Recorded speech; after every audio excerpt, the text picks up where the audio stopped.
So TRB will assess your bachelor's degree qualification. What the first stage will do is to assess, is the degree that you're providing and claiming, is it authentic? Did you go to school? Did you actually you people from Kenya, you understand what I mean, right?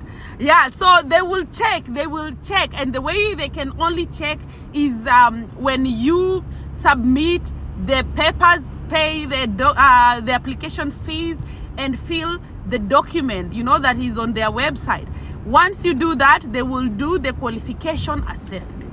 Okay, they will check and they'll be like, oh wow, yeah, this person went to this university, yeah, they completed this specific period of study, yeah, they have done this course. So they will make sure they check if that degree is authentic. Okay, they will also check if it took the same duration of study that like the one that you are claiming. So you will need to also provide your placement. We call it placement, attachment placement completion letter. So when for you to be a teacher here in Australia, they require you to have done a teaching practice of 45 days.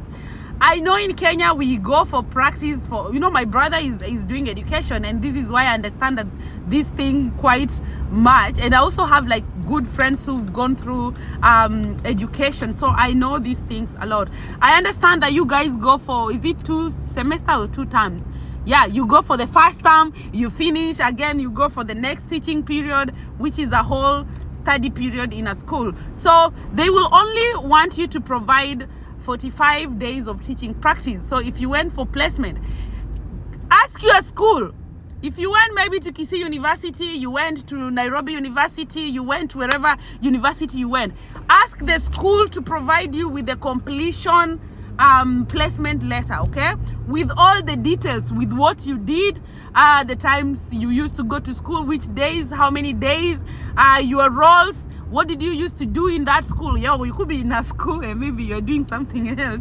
Yeah, so the school will need to give you that completion letter with the detailed information of your of the practices that you are doing and for how long. Okay, so when you're submitting for the first stage, which is the initial assessment stage, TRB will give you they will give you a certificate now to proceed now for stage 2.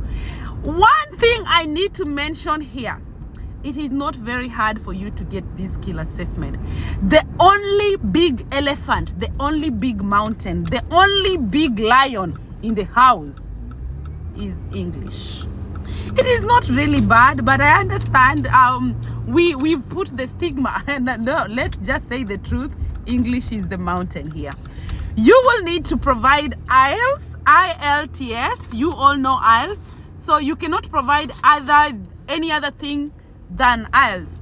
And the scores that they want you to provide are quite higher, but it is something that other people have achieved. So you will need to provide an 8 in listening and speaking, and then you will need to get at least 7 in writing and reading.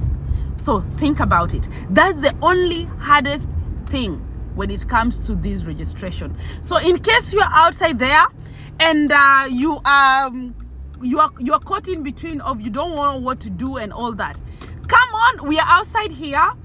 Personally, I'm helping so many other people, even those ones who are not here yet in Australia. I'm helping them to navigate into the skill assessment and all that. So just know it is not really complex. If you get into your TRB website, you will understand the requirements. You can just navigate and read and then get empowered. So my people, remember the Bible says, my people perish because of lack of knowledge.